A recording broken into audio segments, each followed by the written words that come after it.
हरे कृष्णा दर्शकों, स्वागत है आपका। नए साल का शुभागमन होने वाला है और अब बस कुछ ही दिन रह गए हैं। ऐसे में हर किसी के मन में यह जिज्ञासा होती है कि नया साल मेरे लिए कैसा रहेगा। तो धनु राशि के लिए साल 2026 कैसा रहने वाला है, यह मैं आपको बता रहा हूँ। धनु राशि के जातकों ने जो टारगेट सेट किए हैं करियर को लेकर के, फाइनेंस को लेकर के, हेल्थ को लेकर के, पर्सनल एंड लव लाइफ को लेकर के, वो कितना कुछ अचीव कर पाएंगे। वर्ष 2026 का कौन सा महीना लकी होगा, वर्ष 2026 के महीनों की तारीखें कौन सी शुभ होंगी, कौन सा दिन आपके लिए लकी होने वाला है, यदि आप विवाह करना चाहते हैं या कोई बिजनेस एस्टेब्लिश करना चाहते हैं तो किसके साथ आपको बेहतर संबंध 2026 दिलाएगा, यानी कौन से मूलांक के व्यक्ति आपके लिए लकी साबित होंगे, ये मैं बतलाऊंगा। साथ ही पूरे वर्ष किनकी पूजा करनी चाहिए, कौन सा मंत्र जप करना चाहिए जिससे आपकी सारी मुश्किलें आसान हो जाएंगी, ये सब कुछ आज के इस कार्यक्रम में मैं आपको बतलाने वाला हूं। कार्यक्रम के अंत तक जुड़े रहिएगा। आइए कार्यक्रम की शुरुआत करते हैं। दर्शकों, मैं हूं आचार्य शंकर और मेरी तरफ से आपको नव वर्ष की ढेर सारी शुभकामनाएं। जब कोई नए साल की बात करता है तो मन में यह जिज्ञासा होती है कि काश के कोई एक एक दिन एक एक पल का हिसाब किताब लिख करके मुझे दे दे और मैं अपनी पूरी प्लानिंग साल भर की उसी के हिसाब से कर लूं। यदि आपके मन में भी ऐसी जिज्ञासा हो रही है तो आप स्क्रीन पर फ्लैश किए जा रहे नंबर्स के माध्यम से मुझसे जुड़ सकते हैं और अपना बर्थ डिटेल उपलब्ध करा करके आप अपनी इन विषयों को मुझसे पा सकते हैं। मैं आपके लिए वर्ष 2026 का डिटेल एनुअल रिपोर्ट तैयार कर दूंगा। आपकी पूरी वर्ष कुंडली, जिसमें एक एक दिन, एक एक महीने, एक एक पल का हिसाब लिखा रहेगा, कब क्या होने वाला है, इन सारे विषयों की पूरी जानकारी मैं आपको दूंगा और वह पूरा रिपोर्ट आप तक पहुंच जाएगा। अब आइए आपकी राशि के मूल विषय पर आते हैं। धनु राशि के जातकों का वर्ष 2026 में पूर्ण ढैया चलने वाली है और यह पूर्ण ढैया आपको थोड़ी परेशानी देगी, लेकिन ढैया का मतलब केवल परेशानी नहीं होता है, तो व्यक्ति को बहुत प्रकार के सुख और बहुत प्रकार के अनुभव भी दे करके जाता है। सुख की बात करें तो विदेश गमन बहुतायत ढैया और साढ़े साथी के ही संदर्भों में हमने देखा है। तो 2026 में पूरे साल मीन राशि में रहेंगे शनि, और ये शनि आपकी राशि से चतुर्थ होकर के आपको ढैया का आनंद देंगे। आनंद मैं इसलिए कह रहा हूं क्योंकि हर कोई आज साढ़े साथी और ढैया ही पूछ रहा है और हर कोई साढ़े साथी और ढैया से डरा हुआ है। इसलिए मैं कहता हूं कि धनु राशि वालों, वर्ष 2026 में पूरे साल शनि आपको आनंदित रखेंगे ढैया से। घबराइएगा नहीं, बस विचार यह करना है क्यों घबराना है, क्योंकि शनि आपको इतने अनुकूल बना देंगे। रजत पाद का चौथा शनि जो होता है वो बहुत लोकप्रियता देता है। आपकी लोकप्रियता इतनी बढ़ जाएगी कि आपके अपने ही आपसे ईर्ष्या करने लगेंगे, शत्रुता करने लगेंगे। बस इतना ही मात्र ढैया का दुष्प्रभाव आपके जीवन पर पड़ेगा, अन्यथा ढैया आपको बहुत आनंदित रखेगी।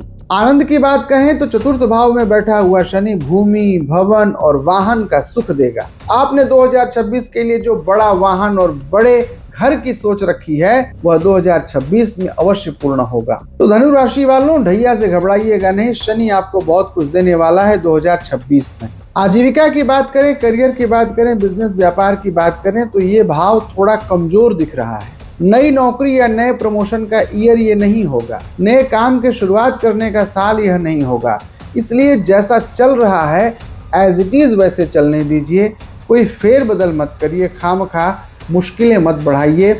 जॉब में यदि आप हैं तो जॉब स्विच करने के लिए 2026 उपयुक्त नहीं है, इसलिए जॉब स्विच करने की मत सोचिएगा। धनु राशि के जातकों के लिए इनकम की बात बहुत अच्छी है। वर्ष 2026 में आमदनी आपकी अच्छी रहेगी और जो कमाएंगे वो बचेगा भी। धन का भाव भी आपका अनुकूल है क्योंकि आपके धन के भाव के स्वामी ग्रह हैं शनि और वे बैठे हुए हैं चौथे घर में।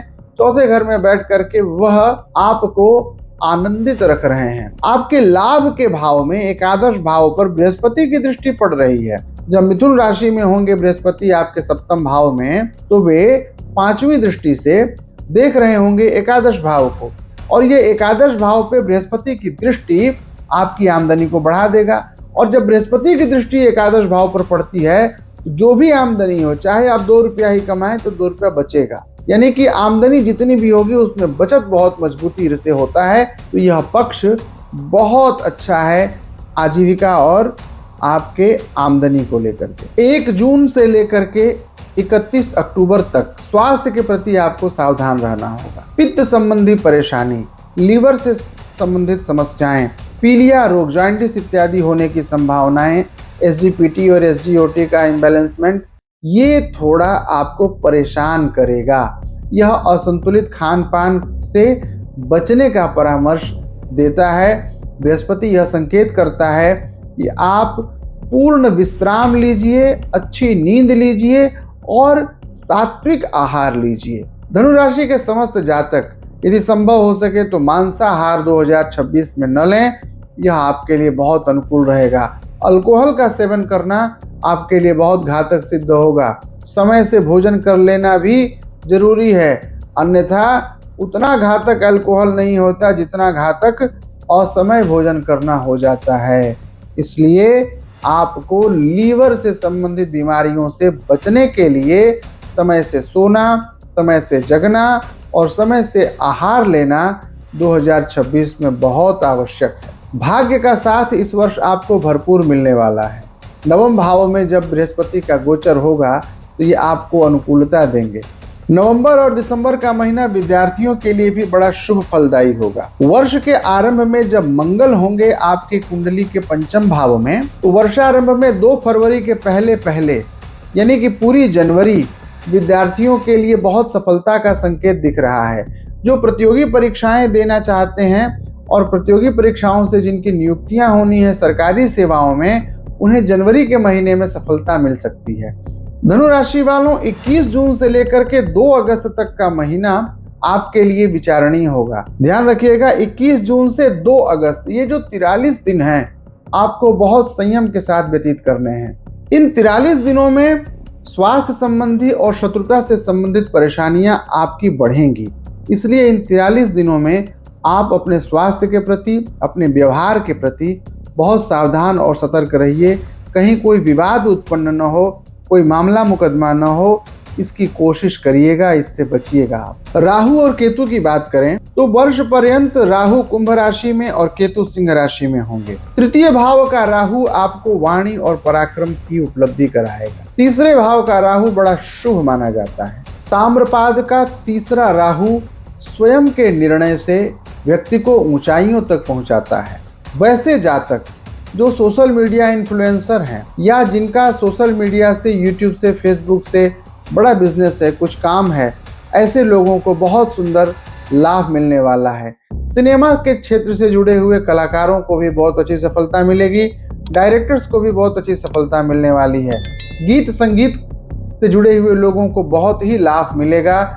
2026 धनु राशि के जातकों के लिए आकस्मिक धन लाभ का होगा, वाणी के चातुर्य का होगा, वाक्पटु बनाएगा यह आपको।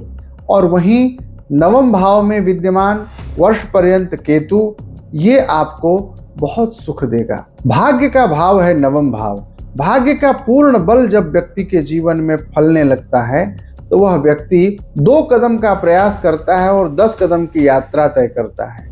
तो ऐसा ही सब कुछ होने वाला है 2026 में धनु राशि के लिए। मार्च, जून, जुलाई और अक्टूबर, ये 4 महीने धनु राशि के लिए 2026 के बड़े ही शुभ रहेंगे, लकी रहेंगे। मार्च के महीने में, जून के महीने में, जुलाई और अक्टूबर के महीने में आप अपने सभी इंपॉर्टेंट वर्क्स को कंप्लीट करिए। विदेश यात्रा करनी है, रिश्तों की बात करनी है, कहीं दूर देश जाना है आपको, या कोई बिजनेस स्टेबल करना है, तो उसके लिए ये महीने बड़े शुभ रहेंगे। यदि आप विवाह करना चाहते हैं या बिजनेस के लिए कोई पार्टनर ढूंढ रहे हैं तो 5 मूलांक के लोग आपके लिए बहुत लाभकारी सिद्ध होने वाले हैं। 5 मूलांक के लोगों का साथ आपको एक नई ऊंचाई देगा। साथ ही 26 के सभी महीनों में 5 तारीख, 14 तारीख और 23 तारीख बहुत शुभ रहने वाला है। ध्यान रखिएगा, इन तारीखों में आप हर महीने जो चाहें बड़ा कार्य आप कर सकते हैं, महत्वपूर्ण कार्य आप कर सकते हैं। रविवार का दिन आपके लिए बड़ा शुभ रहेगा। रविवार का दिन, वर्ष 2026 के महीनों में आने वाले रविवार के दिन आप आदित्य हृदय स्तोत्र का पाठ करिए, भगवान सूर्य की आराधना करिए। ओम गणेश सूर्याय नमः यह बोल करके भगवान सूर्य नारायण को अर्घ्य दीजिए। भगवान सूर्य इतने से प्रसन्न हो जाते हैं जब आप उनके आगमन के पूर्व स्नान ध्यान से निवृत्त होकर के उनका स्वागत करने के लिए खड़े रहते हैं। ताम्र कलश में जल लेकर के उसमें कुमकुम मिला करके, लाल फूल की कुछ पंखुड़ियां और गुड़ की डली मिला करके आप भगवान सूर्य नारायण को अर्घ्य दीजिए। ए ही सूर्य सहस्रांशो तेजो राशि जगतपते अनुकंपयमाम भक्त्या गृहाणार्घ्यम दिवाकर। इस मंत्र को बोल करके भगवान सूर्य नारायण को अर्घ्य दीजिए। इससे आपके जीवन में बहुत बड़ी सफलता सिद्ध हो जाएगी। भगवान सूर्य नारायण को प्रसन्न करने के लिए देवी गायत्री की आराधना की जाती है। भगवती गायत्री की आराधना भी सूर्य की उपासना सी ही है। तो भगवान सूर्य को प्रसन्न करिए। गायत्री माता के प्रधान मंत्र ओम भूर्भुवः स्वः तत्सवितुर्वरेण्यं भर्गो देवस्य धीमहि धियो यो नः प्रचोदयात्, इस मंत्र का जप करिए। इससे आपके जीवन में आनंद विलसित होगा। दर्शकों, मैंने अपनी तरफ से सारे विषयों को इस छोटे से कार्यक्रम में समाहित करने का प्रयास किया है, लेकिन फिर भी यदि आपकी कोई जिज्ञासा शेष रह गई हो तो आप कमेंट करके अवश्य पूछिएगा। मैं प्रतिदिन शाम 6 बजे ऐसे ही रोचक विषयों के साथ, जो धर्म, अध्यात्म, तंत्र, वास्तु और ज्योतिष से संबंधित होते हैं, मैं उपलब्ध होता हूँ। यदि इन विषयों में आपकी रुचि है तो हमारे चैनल को सब्सक्राइब अवश्य करिएगा। कल पुनः मिलेंगे शाम 6 बजे। तब तक के लिए मुझे विदा दीजिए। जय श्री कृष्ण।